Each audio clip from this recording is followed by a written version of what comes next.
Unboxing হয়ে গেল, congratulations. দেখো ভাই, স্বপ্ন সবার জীবনেই থাকে, কম বেশি ছোট বড়। আমার একটা স্বপ্ন ছিল, একটা ল্যাপটপ কিনবো, হাই গ্রাফিক্স কার্ড দেওয়া, মানে high performance laptop, video editing, gaming, এরকম টাইপের।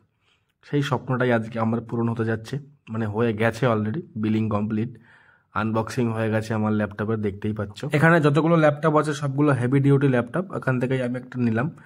এটা এখন অন হচ্ছে, দেখতেই পাচ্ছ। আমি টুকটাক ভিডিও বানাই, সেগুলো মোবাইল থেকেই আগে এডিট করি। ল্যাপটপে আমি যে কাজ করতে চাই সেই কাজগুলো অফিসিয়াল ল্যাপটপ যেগুলো হয়, মানে স্লিম ল্যাপটপগুলো, ওগুলো পারবে না, কারণ ওখানে গ্রাফিক্স কার্ড দেওয়া থাকে না। ল্যাপটপ গরম হয়ে মানে ব্লাস্ট করতে পারে, এরকম। এবার ল্যাপটপের সেটিং হচ্ছে আমার নামে, ল্যাপটপটা এবার হচ্ছে, মানে বিলটা তো আমার নামে হয়েছে, বাট ল্যাপটপটা আমার নামে এবার লগ ইন হচ্ছে। আমার নাম, আমার ইমেল আইডি দিয়ে লগ ইন হবে। ওই যে পাশের ল্যাপটপটা দেখতে পাচ্ছ, গেম চলছে, ওটাও একটা গেমিং ল্যাপটপ, গ্রাফিক্স কার্ড দেওয়া। আচ্ছা, এটা ব্যাকআপ কিরকম দিচ্ছে? এটা ব্যাটারি আপনার 4 ওয়ার্কিং কন্ডিশন। ভিডিও দেখলে সেটা আড়াই দিনে নামবে। আর কিছু প্রো টিপস যদি দেন ভালো হয়। মানে স্যার, দুটো জিনিস মেনটেন করবেন, আর কিছু করতে হবে না। এক হচ্ছে নাম্বার 1, চার্জ শেষ হলেই চার্জে বসাবেন। এই না যে 30-40% চার্জ আছে, চার্জার লাগিয়ে আবার কাজ করছেন, সেটা খুবই কম করবেন। আগে ল্যাপটপটাকে পুরো চার্জ নিয়ে নেবেন, চার্জ দিয়ে তারপর ফুল আপনার কাজ করবেন। নাম্বার 2 হচ্ছে, অনেক সময় দেখবেন আমরা পরিষ্কার পরিচ্ছন্ন রাখতে হবে, নর্মালি, ঠিক আছে, একটু পরিষ্কার রাখতে হবে।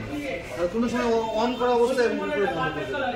আচ্ছা, শাটডাউন আগে শাটডাউন করবেন। অনেকে দেখবেন এটা দেখে অন করে, এটা দেখে অফ করে। এটা অনলি অনের জন্য, নট অফ। অনলি অন, অফের জন্য এটা কিন্তু কোনো সময় প্রেস হবে। আচ্ছা, যতটা প্রেস করবেন, বাকি নর্মালি যেরকম কাজ হয় কোনো অসুবিধা নেই। আর বাকিটা করতে আমি যাই, ওই কোনা দিয়ে দেখবি অনেকে বন্ধ করে, খুলে খুলবি না, মাঝখান ধরে বন্ধ, মাঝখান থেকে ধরে যা হবে। তো গাইজ, ল্যাপটপের ফুল সেটআপ আমার কমপ্লিট। এবার ভিডিও চলছে ইউটিউবে, এর তো সাউন্ড দেওয়া যাবে না, কপিরাইট চলে আসবে। তো ল্যাপটপ হয়ে গেছে কমপ্লিট। ল্যাপটপ এবার আবার বক্সের মধ্যে ঢুকে যাবে, আর আমি চলে যাব ল্যাপটপ নিয়ে বাড়ি। গাইজ, আলাদাই একটা এক্সাইটমেন্ট ফিল করছি, মানে কি বলবো, বলে বোঝাতে পারছি না।